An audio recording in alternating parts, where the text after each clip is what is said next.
Welcome to the freshest episode of the Wednesday Conversation you have ever heard. My name is Bob Thune, here with Dusty White and Chris Hemmelman at, what time is it, Dusty? 5:45 a.m. 5:45 a.m. on Wednesday morning, November 6th. It's the morning after the election, and we wanted you to have an absolutely fresh episode for today, so we decided we'd get up early and do this right now. So did you guys even go to bed?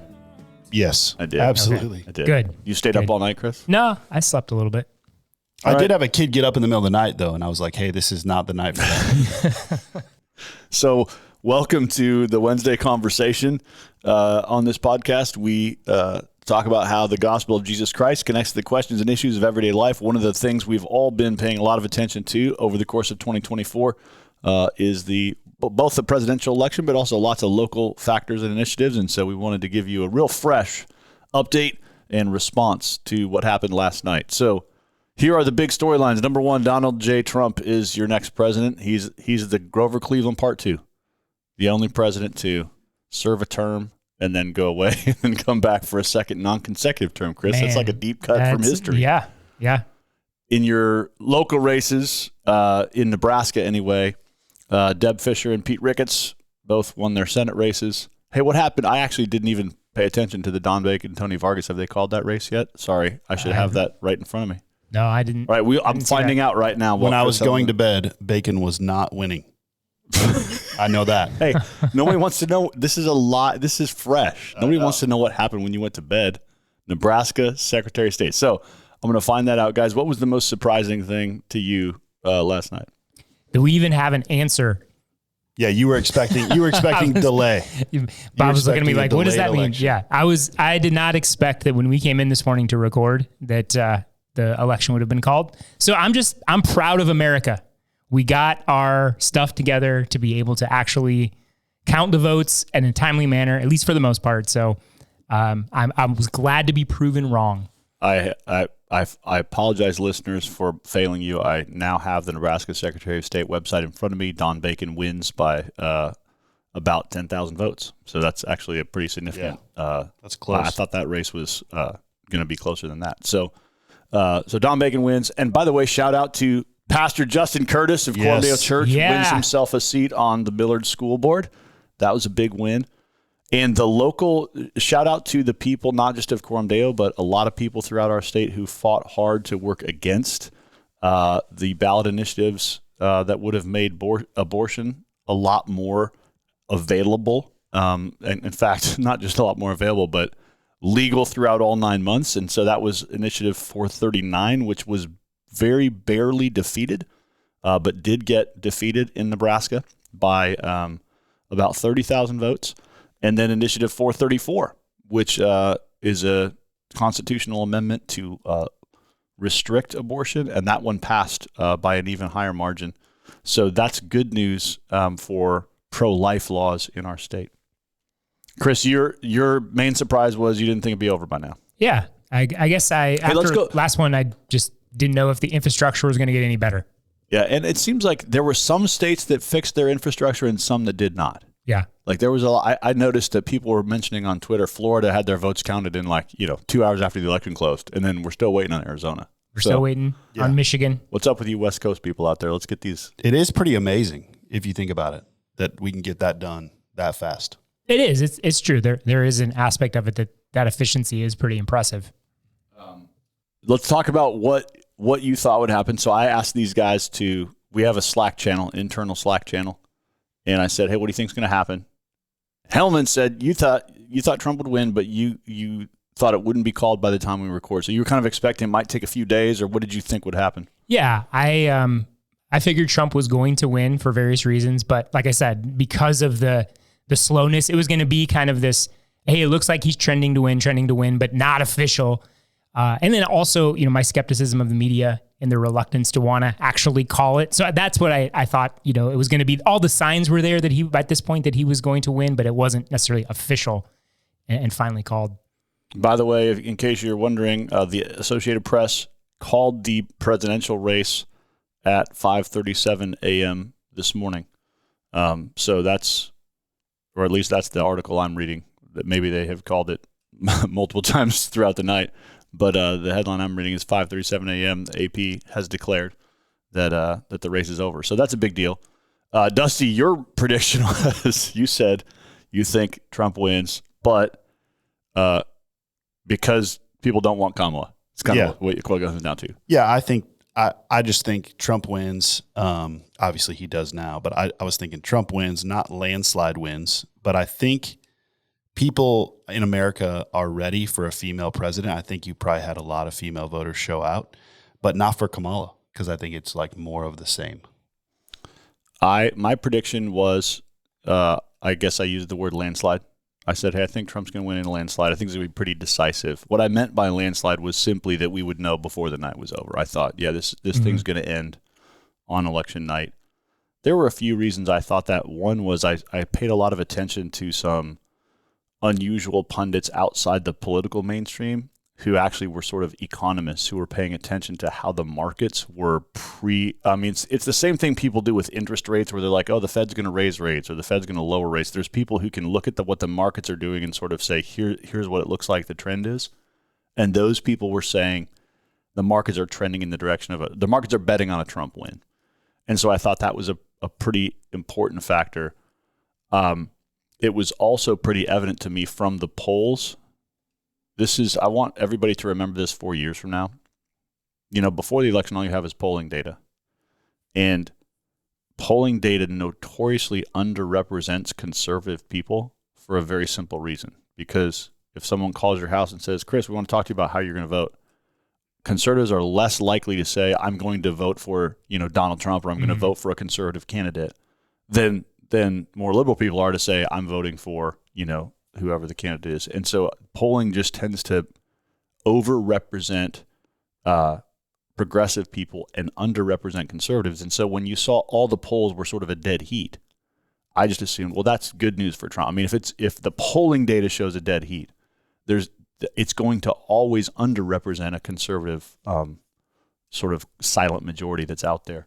And I think that's kind of what you saw across the country. I'm looking at the New York Times election map in front of me here on the screen. It's showing Donald J. Trump with 277 electoral votes right now.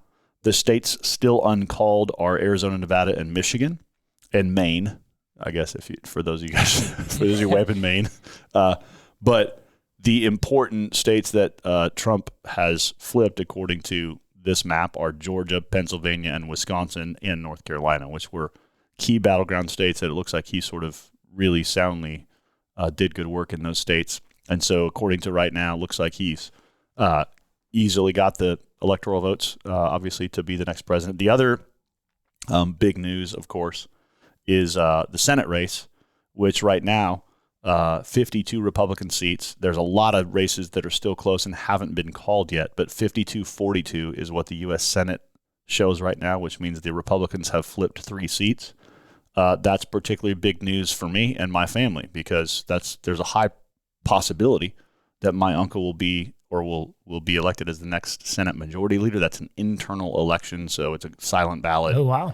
No one really knows, and that could go either way. There could be lots of things that happen there. There will obviously be some jockeying within the Republican Senate, but that's an interesting shift that will have effects for me and my family. The U.S. House right now is too close to call in terms of which party is going to control it.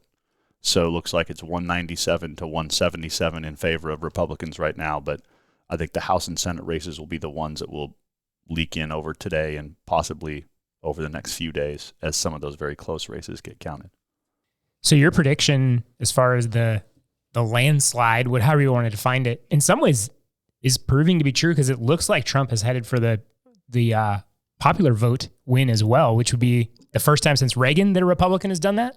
You're asking that like I would know the answer to the question you're asking. I figured you would just kind of know off the top of your head. No, I didn't do all the election research for this podcast that I should have done because I was focused on some other things. Yeah, so. I think that is the case, that this will be the first time a Republican has won the popular vote since Reagan.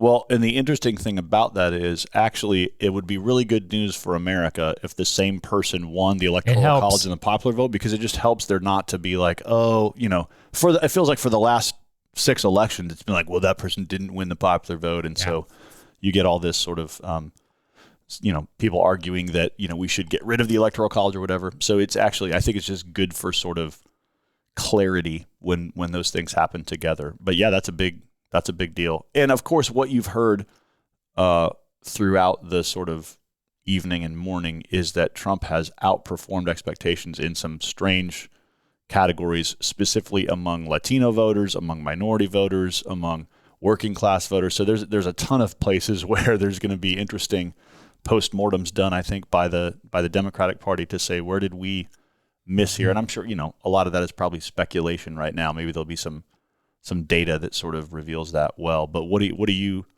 attribute the shift to, Chris, in terms of Trump's overperforming expectations here?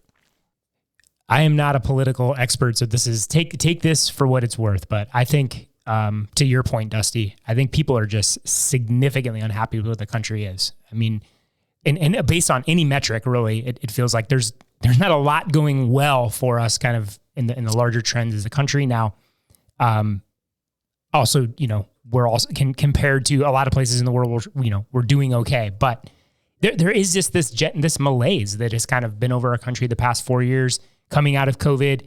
So when there is such a distrust or dissatisfaction with government, people want change. And so your options are more of the same, and you have Trump. And Trump is just such a unique candidate in so many ways. But I think that probably is a big part of it, is that it just, I think I was watching one political pundit say, it was like 70% dissatisfaction. And when it's that high, there's just, you're just facing a really big challenge if you're Kamala to overcome. And then you have this very charismatic personality who's promising change, who kind of has the moxie to kind of rile up the crowd in some ways. And so I think that's probably a lot of what happened. Dusty? I think most of it comes down to common sense, in the sense of Trump's able to talk just in common sense language to people. And you've had Biden, who can't really talk much at all. Yeah.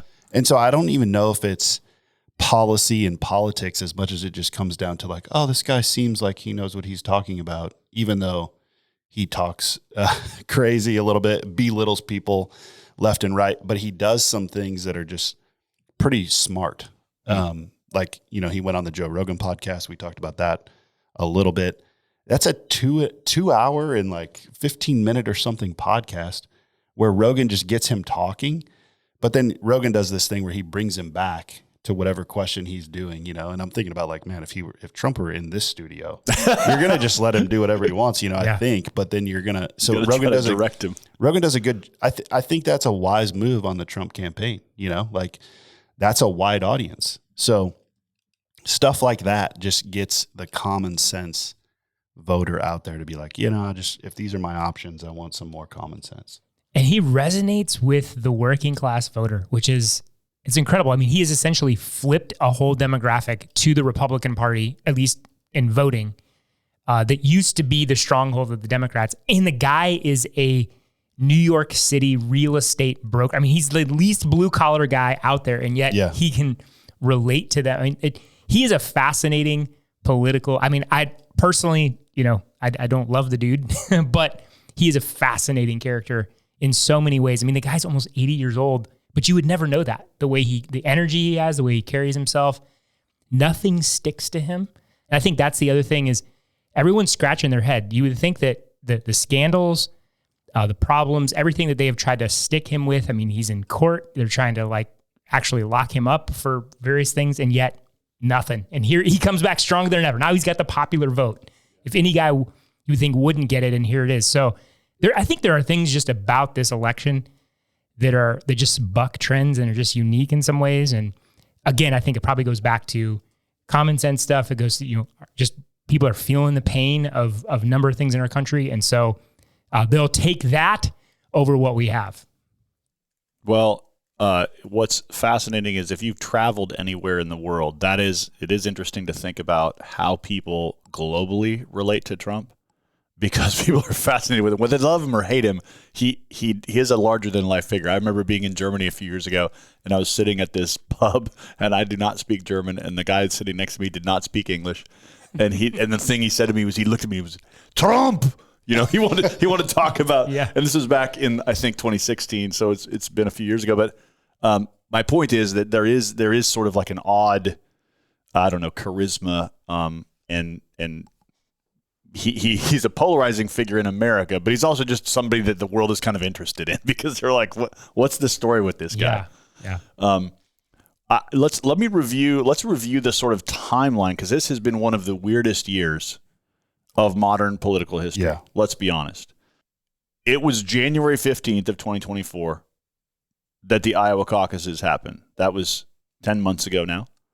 March 5th was Super Tuesday, when Trump sort of, in the Republican Party, sort of seemed to take a bunch of the momentum. The next day, Nikki Haley dropped out of the race. She was the final competitor to Trump. And so basically by March 6th, it looked like, all right, looks like Trump's going to be our candidate. For better or for worse, whether you love it or hate it, that seems to be where things are going. And he did it without even participating in the primaries at all. Yeah. Again, it's just so coming. Unique. Yeah, I don't have to come. So then June 27th. That was 18 weeks ago, Chris. That was the first Biden-Trump debate. That was the thing that sort of set the whole world spinning, when it was very evident, holy cow, Joe Biden is not in good shape. And so that was less than 5 months ago that happened. And that created a pretty strong response. I mean, you saw polling data start to shift heavily toward Trump, and you saw a lot of media figures start to say, hey, Biden, I'm not sure he should be the candidate. Yeah. A lot of Democrats saying that. Right. Then July 13th, you had the Trump assassination attempt. Okay, so, I mean, which was crazy. It was crazy, and nobody really talks too much about it. The largest Secret Service failure in our lifetime, and a presidential candidate almost getting assassinated on live TV in front of the world. That was crazy. Then, like 2 days later, the Republican convention begins, and then July 21st is the date that Biden withdrew from the race. August 5th, Kamala Harris is confirmed as the Democratic nominee. That's 90 days ago. So Kamala Harris has been the nominee for 90 days.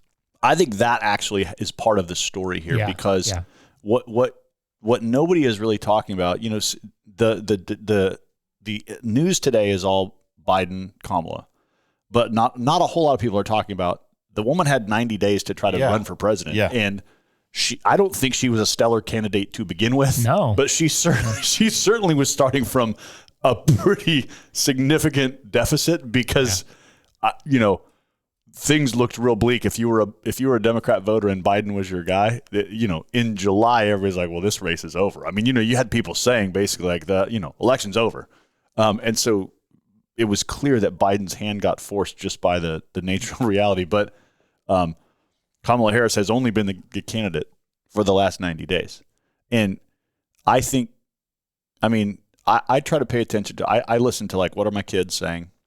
What are their friends saying? Because I'm just trying to people who aren't they're not interested in political commentary. They're just sort of reading the vibes, And it was evident to me that everybody looking at Kamala was like, this person is word salad. She does not say much at all. And contrast that with you had Trump going on Rogan. You had Trump kind of doing weird podcast circuit, alt media stuff that I think the Rogan show actually is going to be sort of one of the stories of this year, because he also tried to get Kamala on the podcast and she wouldn't go on. And then she was like, hey, Joe Rogan, I'll do an interview with you in Virginia. You got to come to me. And he was like, that's not how this works.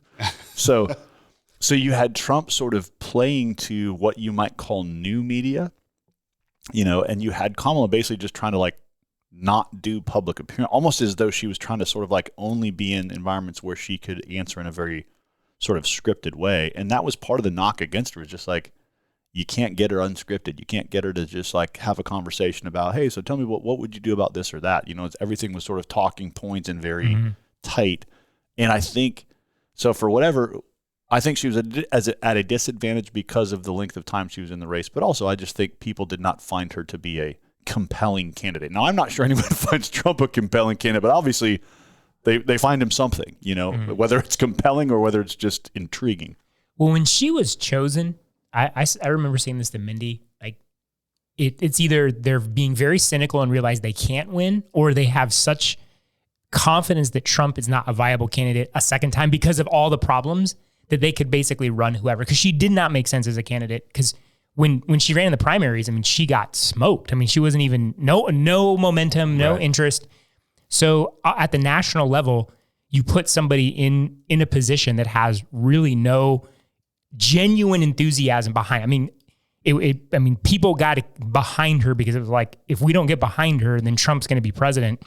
So there was almost this kind of put on enthusiasm that people kind of, oh, this is who we have to get excited about. This is our person. Yeah, but it was never authentic. It was never genuine. It was never coming from a place of that she's a compelling story or she's a compelling candidate.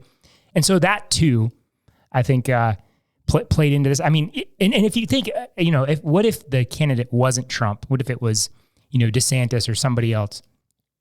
It's interesting how it potentially could have played out. Because on the one hand, you could say someone with less baggage, this election would have been over, much sooner. But also, Trump is just such a charismatic figure that it makes you wonder, yeah, he's got the baggage.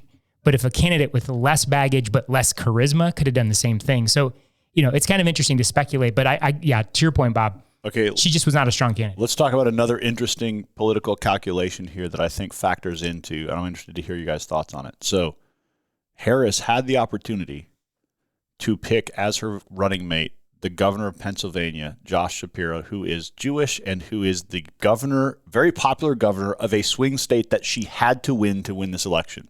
Instead, she picks Tim Walz. She loses Pennsylvania. I think people are going to game tape that and say, why would you not just go with the governor of the one state that everybody said you had to win the election? On the other hand, you have Trump choosing J.D. Vance, very young, very articulate, Yale-educated, smart guy. And I talked to people who were like, hey, I'm voting. I don't like Trump, but I do like J.D. Vance. And so I'm voting for Trump basically because I like what J.D. Vance represents as the possible future of maybe where this movement is going. Yeah. So I'm curious what you guys think about how the vice presidential picks sort of shaped up. Yeah, I didn't pay too close attention to the reasoning. So I don't know what was what seemed to be the reasoning. I do not know. Yeah, because that to me it seems like because Minnesota is pretty much in the bag for the most part. Minnesota's always blue. Yeah. So I don't understand that decision. That was a short commentary, Chris. Thank you. Go for it. Correct me if I'm wrong, but usually the VP does not really help you get the seat. Is that right? Well, it depends. I mean, I think you're going for someone who strengthens whatever. If you're trying to strengthen your base, you would pick one candidate. If you're trying to reach out to a certain population, you might pick another. Strengthen it, but usually don't mess it up, right? Right. It is interesting to me, and I think America's always going to be intrigued with a guy who says, like, I don't like Trump, Trump's bad, and then he'll just own it, the honesty of like, yeah, I said these things about Trump and I was wrong, and then he did this in his presidency, and so I actually do like him and I respect him. And hey, let's just talk honestly. Like America has not done that in a long time. Yeah, that's a good point. I think, your farmers, you said working middle class, Chris. I think those kinds of people are like, yeah, I like this guy. This is my guy. I do think it's crazy that J.D. Vance writes a book and is all of a sudden the VP, Yeah. I mean, he goes from writing Hillbilly Elegy, which I read when it came out, and then he has this quick little run, and then now he's the VP. That's crazy. Yeah. I mean, one of the youngest vice presidents in history. And I'm hopeful that, who knows where this will go. This is what's funny is like we're sitting here talking about this and like the future could still be just crazy as heck. Who knows what's happening next? But I hope that what that means is that there will be some policy wonkiness in a second Trump administration that might help actually get some stuff done. Because I think what you saw in the first Trump administration was he won the election, but he could not govern and didn't have people around him and knew how to govern. And I hope that will be a little different this time around. All right, let's shift our attention now to some of the more local issues and especially to the ballot initiatives. Looks like we gained, from a Christian perspective, we got the outcome we wanted on abortion. looks like we didn't get the outcome we were hoping for on medical marijuana here in Nebraska. I was hopeful that we would defeat both the initiatives that advanced abortion access in our state and that we would defeat medical marijuana. But those votes went two separate ways. So we got a good outcome on abortion, less of a good outcome on medical marijuana. What are your thoughts?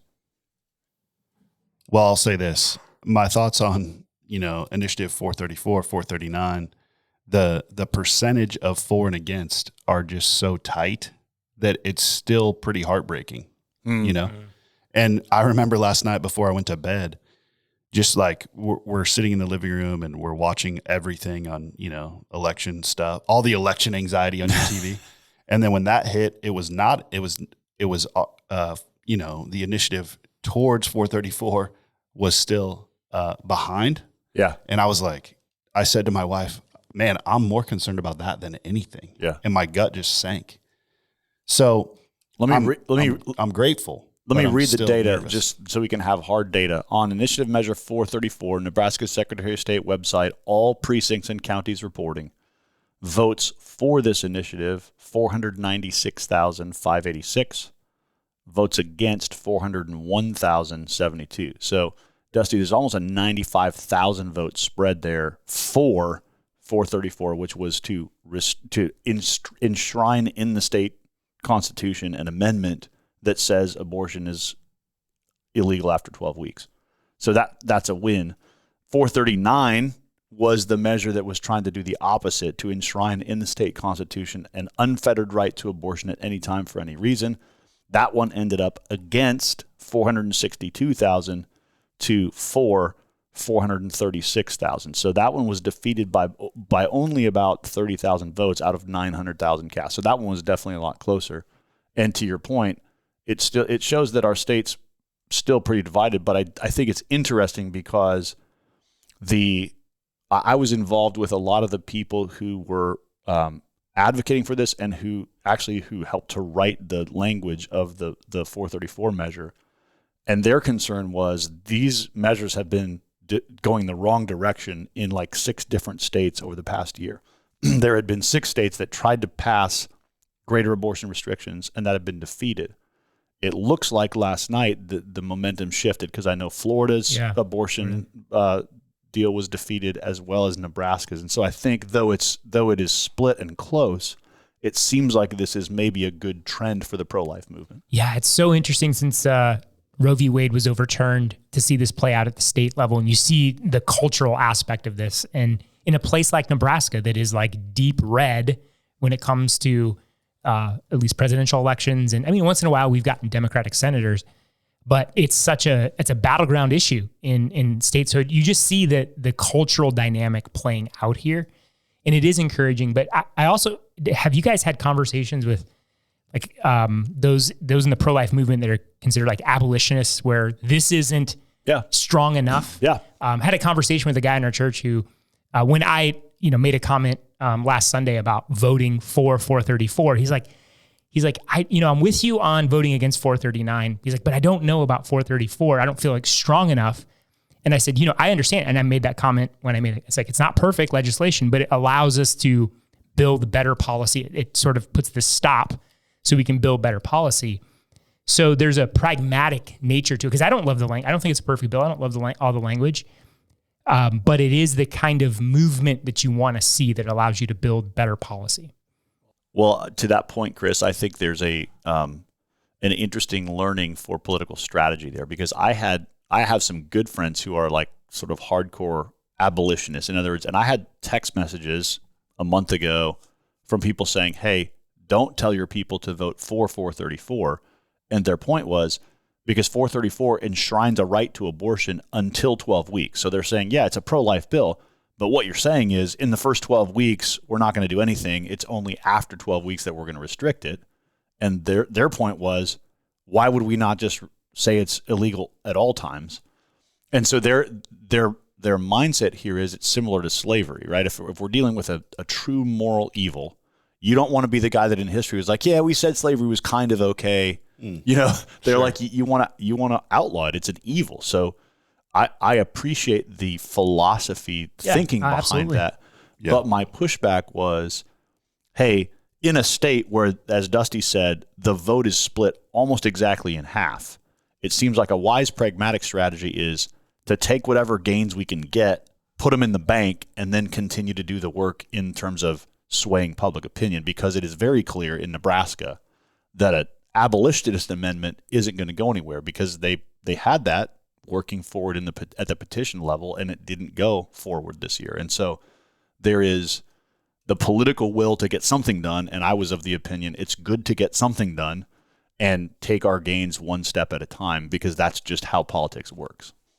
So to your point about medical marijuana, 10 years ago, I might have been in favor. Really? I think my libertarian streak was stronger. Yeah, and I think there's people who would say that. Yeah, and I still even do have a wrestle if you compare, kind of using marijuana versus some other pharmaceuticals, the cost benefit there. And so there is a part of me that, is can understand the argument, but at the same time, I think over time have just come to see that it's a gateway to legalizing marijuana fully in a state, and there's I think that is not a good thing for society. And so I think that's where I was like, yeah, I'm glad to vote against this, but obviously in Nebraska we want to be able to do this. So well, this is another one of those. I should have research data in front of me that I don't have, but the question that's on my mind is, has there been any state that has legalized it medically that it hasn't led to full legalization? Because this does seem like it's just sort of the Trojan horse for let's legalize it everywhere. And that I'm going to hate living in Nebraska if that's the case, because every state that I know of that has legalized marijuana, you just have a proliferation of all kinds of chaos, weed shops, and it doesn't do good things for the social fabric and life of the state. Yeah. So I'm discouraged by that. But yeah, apparently I think the lobby there knows that the medical tag is how you get it. That's how you get the most people to say, "Oh, it sounds fine." Let them have it. That's what people think when they're voting. Right. What are your reflections, even more locally, on just sort of things going on in the life of the city? So I guess many of our listeners are outside, all over the world. There's listeners listening to this from various places, but for those who are sort of like Omaha, Nebraska, or Bellevue, Nebraska centric, what's the big takeaway for Christians specifically coming out of this election? Well, Sarpy County has always been a strongly conservative county in many ways, and so nothing's particularly surprising in the ways things kind of played out in Sarpy County. But I think for Christians, and speaking to our context and county, these things don't just stay that way automatically, or there are drifts, and in many ways, there are still battles to be won in our state related to abortion, as an example, and we still need better policy and move forward in policy. So there's still a lot of work to be done, and to always be working for a more just and equitable society in the right ways, and not take for granted that because we live in a more conservative county, that the laws will always trend conservative, that the culture will trend conservative. So I think in many ways it's like, okay, be encouraged by the wins, be encouraged by what's the work that is in front of us, and the resources and the open doors and the green lights that we have. So I think for Christians, it's just to say, hey, continue being salt, be light, be engaged politically, and really don't just sort of like go, okay, our job's done, we voted and we're good. Voting is such a small part of the big picture. So I want to encourage Christians just to continue to stay engaged. I want to shout out a couple things. One is I'm very proud of the way our church got involved, especially on the abortion stuff. I feel like our church did a faithful job there. And then I want to shout out to 2 church members we had who ran for offices. Yeah, one won, one didn't win his race, but it's fun to see 2 people from our church step in the ring, see their names on the ballot, see people who are trying to get involved at a local level and actually be a part of solutions and change and serving the city in these ways. And I know for both those guys, it's like your name is on a yard sign in somebody's yard. Like you're kind of putting yourself out there in ways that are sort of, the whole, I was teasing those people of like the whole city is basically just about to render a verdict on how they feel about your name. Like, how's that feel? Yeah. So it is sort of like exposing in a way, because you're putting yourself out there and saying, well, you either like me as a candidate or you don't. So I want to commend some of the Christians who have taken the step to just do that. And I hope there will be more in years to come, especially in those very local ways, school boards and public utilities commissions and city council, the very sort of local areas of leadership. I hope more and more Christians will say, yep, I'll step into that. It is a really noble task. It's a lot of work. You undergo some unforeseen circumstances and some consequences that you just had no anticipation that were going to happen. And you put in the work and the grit, and you're trying to make the community better. It's a really beautiful thing. I remember being in high school when I became a Christian, and there was a guy running for the Omaha Public School board, and I thought, oh man, I locked that memory in as man, you can do this. This you can try to make the city better. This is a really beautiful thing. I'm trying to get a guy in our church to run for mayor of Bellevue. I think he'd be great. He serves on a commission for the state that's appointed by the governor, something to do with energy policy. So he's actively involved in politics. But I'm like, man, you got to run for mayor. You got to run this joint. I love it. Yeah, trying to encourage more of our folks to get involved in ways like that. So that's cool that two folks at Coram Deo. Yeah. So go do that, Christians. Let's get involved in as we look back at one election and look ahead to, hey, what opportunities exist in the future for Christians to take a lead in some of these local elections. Let's continue to do that. So, hey, before we close the podcast, let's try to get a live phone call with Justin Curtis. Let's get him on the line. One of the pastors at Coram Deo who won a school board seat last night. See if we can get him on the line and get a live. It's 6:20 something in the morning. So yeah, this is going to be a toss up. He's usually running a 5K right about now. Here we go.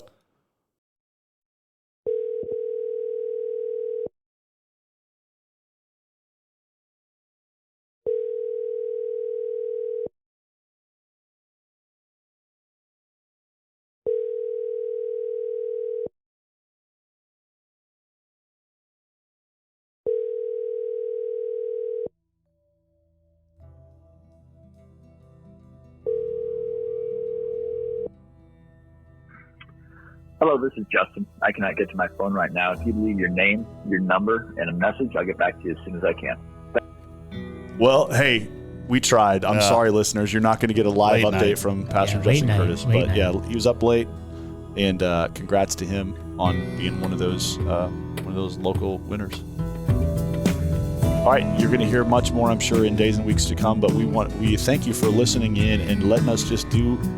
This is the freshest, livest Wednesday conversation we've ever recorded. We have never before recorded a podcast at 5:30 in the morning to be released 30 minutes from now. So thanks, listeners, for being part of this. And may we continue to live as faithful Christians, whatever the political landscape looks like going forward. And hope you have a great day and a great week. We'll see you again next Wednesday for another episode of the Wednesday Conversation.